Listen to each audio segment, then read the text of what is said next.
Morning students, already বিভিন্ন private কলেজে admission শুরু হয়ে গেছে এবং খুব তাড়াতাড়ি সরকারি কলেজগুলোতেও অ্যাডমিশন স্টার্ট হয়ে যাবে। বিভিন্ন এন্ট্রান্স এক্সামের রেজাল্টও খুব তাড়াতাড়ি পাবলিশ হবে, কাউন্সিলিংয়ের মাধ্যমে হোক বা ডাইরেক্ট অ্যাডমিশনের মাধ্যমে হোক, যেভাবেই হোক আলটিমেটলি অ্যাডমিশন নিয়ে মাসখানেকের মধ্যেই কি মাস দুয়েকের মধ্যেই তোমাদের কিন্তু ক্লাসও স্টার্ট হয়ে যাবে। এবং আমি বিশেষ করে এই ভিডিওটা তাদের জন্য করছি যারা ক্লাস 12-এর এক্সাম দিয়ে কলেজ লাইফে পদার্পণ করতে চলেছো। এই কলেজ লাইফে তোমরা এতদিন যে স্কুলিং করতে, যে স্কুল মানে একটা সেখানে আলাদা শৃঙ্খলা থাকে। কলেজে নিশ্চয়ই জানো কিছু কিছু কলেজ ছাড়া ম্যাক্সিমাম কলেজেই কোনো ড্রেস কোড থাকে না, মানে যে কেউ মোটামুটি একটা ডিসিপ্লিন, একটা সভ্য ভব্য প্রফেশনাল ড্রেস পরে সে আসতে পারে, কিছু কিছু এক্সেপশন ছাড়া। তো এই সমস্ত ব্যাপার থাকে। প্লাস ক্লাস করার ক্ষেত্রেও স্কুলের মতো এরকম স্ট্রিক্ট রুল থাকে না, অনেক নিয়মে কিছুটা হলেও শিথিলতা থাকে। একটা স্কুলে তুমি একটা ক্লাস ইচ্ছে করলেই বাঙ্ক করতে পারো না, কিন্তু কলেজে তুমি ইচ্ছে মতো প্রথম ক্লাসটা করে তারপরে দুটো ক্লাস নাও করতে পারো। কিছু কিছু কলেজে হয়তো এই সমস্ত ফেসিলিটিস দেওয়া হয় না, কিন্তু ম্যাক্সিমাম কলেজ সিস্টেমেই কিন্তু এইভাবেই চলে। এবং এই যে নিউ সিস্টেম, এই যে নিউ একটা ট্রেন্ডে তোমরা ঢুকবে, এই যে নিউ একটা কাইন্ড অফ ডিসিপ্লিনলেস বলবো, বা একটু বেশি স্বাধীনতা হয়তো তোমাদের দেওয়া হয়। হয়তো এটা ব্যক্তি স্বাধীনতার জন্যেই এই সিস্টেম চালু হয়েছিল, কিন্তু ব্যাপারটা হচ্ছে অতিরিক্ত ব্যক্তি স্বাধীনতা অনেক ক্ষেত্রে মিনেস সৃষ্টি করে, অনেক ক্ষেত্রে বিভিন্ন প্রবলেম অ্যারাইজ করিয়ে দেয়। কারণ স্বাধীনতা আর বিশৃঙ্খলা এই দুটোর মধ্যে কিন্তু খুব সূক্ষ্ম পার্থক্য আছে। মানে খুব বুঝে শুনে যদি তুমি না একটাকে ইউজ করতে পারো, মানে তোমার স্বাধীনতা যেটা তুমি পেয়েছো সেটাকে যদি তুমি দায়িত্বের সঙ্গে পালন না করতে পারো, বুঝে শুনে না পালন করতে পারো, তাহলেই কিন্তু বিশৃঙ্খল নানা রকম ব্যাপারের সৃষ্টি হয়।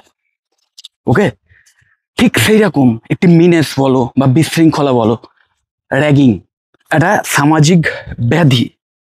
এবার এই র্যাগিং অনেকে বলে যে একটা লেভেল অবধি তো র্যাগিং ঠিকই আছে, যে এইটুকু র্যাগিং ঠিক আছে।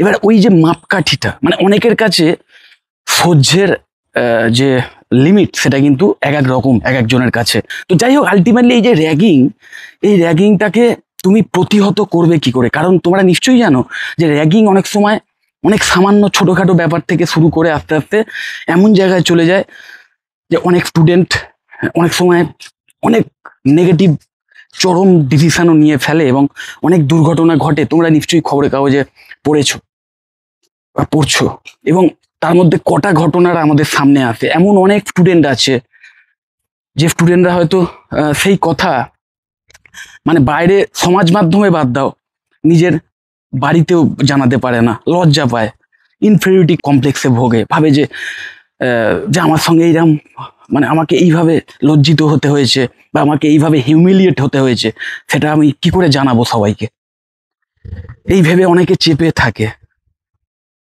এবং মাথায় রাখবে, পড়াশুনো না, তোমরা তো কলেজে যাচ্ছ পড়াশুনো করতে, ভালো করে পড়াশুনো করে যাতে একটা ভালো কেরিয়ার তৈরি করতে চাও। তার জন্য যেটা ভীষণ ইম্পর্টেন্ট সেটা হচ্ছে সুস্থ শরীর এবং সুস্থ মন। তোমার মাইন্ডের মধ্যে যদি কোনো অ্যাংজাইটি থাকে, তোমার মাইন্ডের মধ্যে যদি কোনো বিরক্তি ভাব থাকে, একটা ভয় থাকে বা লজ্জা থাকে, হীনমন্যতা থাকে, ইনফেরিয়রিটি কমপ্লেক্স থাকে, তাহলে কখনই তুমি তোমার 100% দিয়ে পড়াশুনো কিন্তু করতে পারবে না।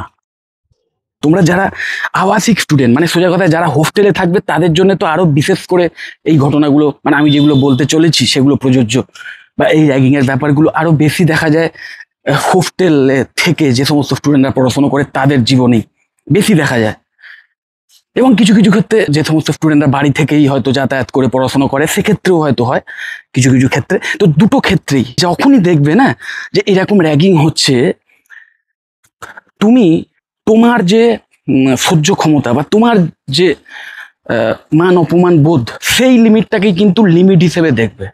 বাইরে কে কি বলছে, কোনো বন্ধু বা বাড়িতে কে কি বলেছে, বা অন্য জায়গায় ক্যাজুয়াল স্টুডেন্টরা, বা তুমি কোনো বন্ধুকে হয়তো জিজ্ঞেস করলে, তোমার সে স্টুডেন্ট হয়তো ওই কলেজে থাকে না, অন্য কোনো কোথাও থাকে, তাকে ফোন করে বললে জানি এরম করছে, সে বললো এটা ভাই ছেড়ে দে, এটা ক্যাজুয়াল ব্যাপার, হতেই পারে, এই টাইপের ব্যাপার বলে, মানে অন্যের সেট করা প্যারামিটার ওয়াইজ তুমি চলো না। সোজা কথা, তোমার যখনই মনে হবে যে তোমার সহ্যের লিমিট শেষ হয়ে যাচ্ছে, বা তোমার মনে লেগেছে সোজা কথায় যে এই জিনিসটা আমি অ্যালাউ করব না, প্রথম থেকেই একদম মানে প্রোটেস্ট করো, প্রথম থেকেই প্রোটেস্ট করো, এবং সেই প্রোটেস্টটা লাউডলি করো, এতটাই লাউডলি করো যাতে সেটা আরো 10 জন জানতে পারে। এটা প্রথম স্টেপ।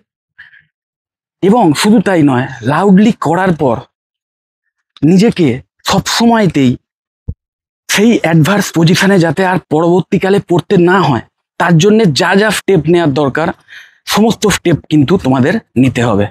আমি দেখেছি অনেক ক্ষেত্রে এরকম কেউ আছে, কোনো স্টুডেন্ট হয়তো এরকম লাউডলি কোনো একটা প্রতিবাদ করলো, তার সঙ্গে কোনো র্যাগিং হচ্ছিল সেটা দেখে, এবং তারপর নিজের বীরত্ব দেখানোর জন্য হোক, বা ওই নিজেকে কুল দেখানোর জন্য হোক, পরবর্তীকালে আবার গিয়ে সোজা কথা যে আমি দেখো কোনো ব্যাপার নয় আমার কাছে, এই টাইপের একটা হাবভাব সবসময় দেখানো দেখানো যে ব্যাপারটা, এই ব্যাপারটা কিন্তু করতে যেও না।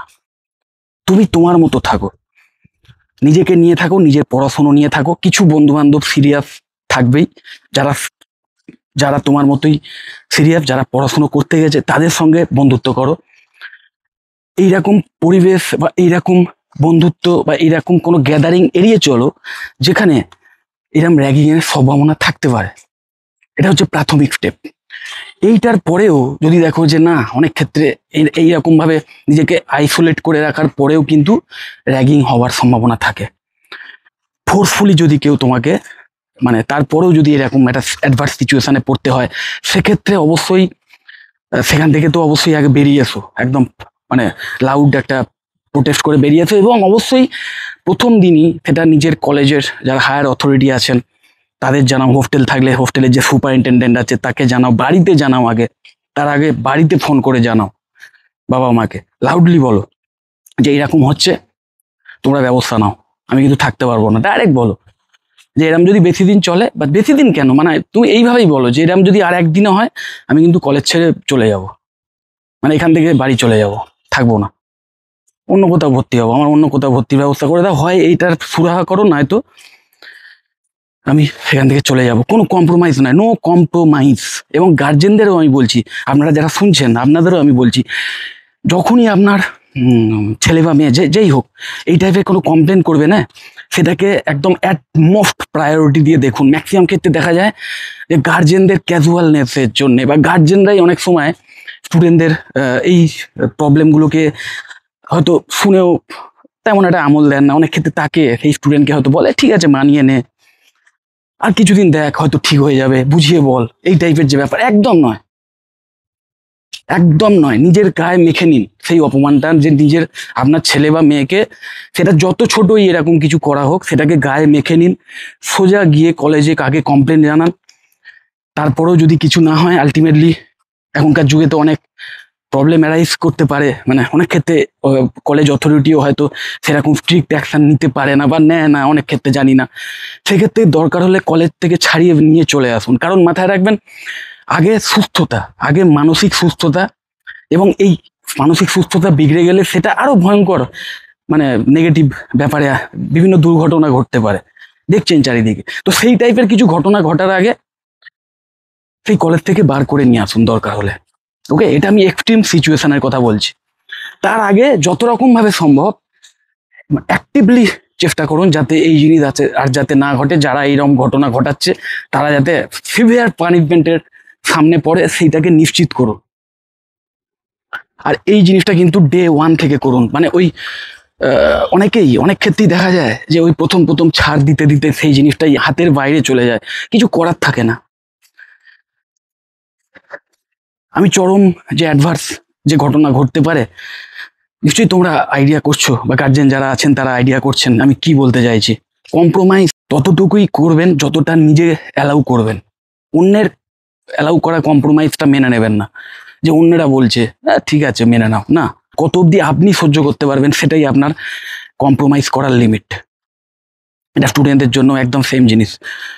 এই যে একটা কথা আছে না, অন্যায় যে করে আর অন্যায় যে সহে, এটা বেসিক্যালি ভগবত গীতা থেকে এসছে।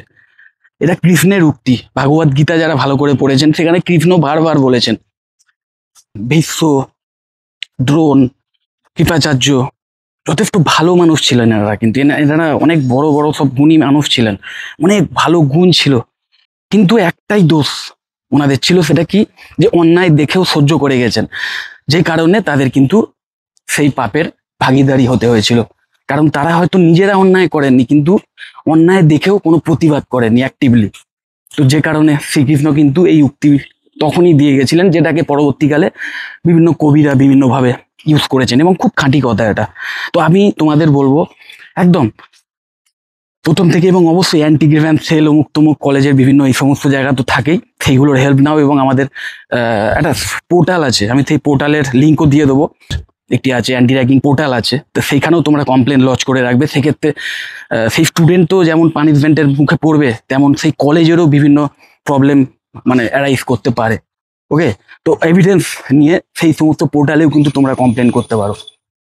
কারণ এই জিনিসটাকে, এই র্যাগিং জিনিসটাকে কিন্তু সমূলে বিনাশ যদি না করতে পারো, বা প্রথম দিন থেকেই যদি নিজের ওপর হওয়া র্যাগিংয়ের প্রতিবাদ খুব লাউডলি না করতে পারো, তাহলে সেই জিনিস কিন্তু তোমার জীবনের সবচেয়ে ইম্পর্টেন্ট যে দিনগুলো, সেইগুলোকে শুধু বিষময় করে তুলবে তা নয়, তোমার জীবন কেড়েও নিতে পারে।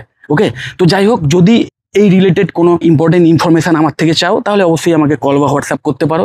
এবং অবশ্যই কোর্স রিলেটেড ব্যাপারে বা কলেজ রিলেটেড ব্যাপারে, বা এমন কিছু কলেজও আছে, এমন কিছু কলেজও অবশ্যই আছে যেখানে কিন্তু এই র্যাগিং এর বিরুদ্ধে জিরো টলারেন্স নীতি নেওয়া হয়, যেখানে র্যাগিং কথাটাই অনেকে শোনে না, মানে জানে না তার মানে কি, জানে না, এরকম একটা ব্যাপার। তো আমি তোমাদের বলবো অবশ্যই তোমরা কিন্তু এই কলেজে অ্যাডমিশন নেওয়ার আগে এই ব্যাপারটা খেয়াল রাখবে, এমন কলেজ নির্বাচন করবে যাতে সেই কলেজেও র্যাগিং এর বিরুদ্ধে কড়া স্টেপ নেওয়া হয়। এবং এই নিয়ে যদি আমার থেকে কোনো ইনফরমেশন দরকার হয়, তাহলে অবশ্যই আমাকে কল বা হোয়াটসঅ্যাপ করো।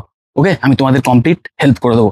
যদি মনে হয় ভিডিওটা হেল্পফুল, অবশ্যই লাইক করো, আর এই ভিডিওটা যতটা পারো শেয়ার করো বন্ধু বান্ধবদের, কারণ কারণ অনেকেই কিন্তু এই প্রবলেমের শিকার হয় কিন্তু বলতে পারে না। যাই হোক, লাইক করো, ভালো থেকো, এবং ভিডিওটা যতটা পারো শেয়ার করে দিও, সাবস্ক্রাইব করো আমার চ্যানেলটা। টাটা।